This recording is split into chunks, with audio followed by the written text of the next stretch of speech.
Maraming tao ang kumikita sa TikTok and FB Reels dahil sa account number na meron tayo ngayon.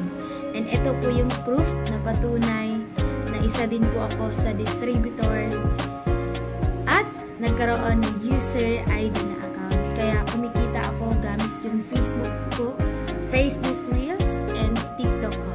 So, kung gusto mong kumikita gamit yung Facebook mo or social media mo, mas maganda papakinggan mo ito.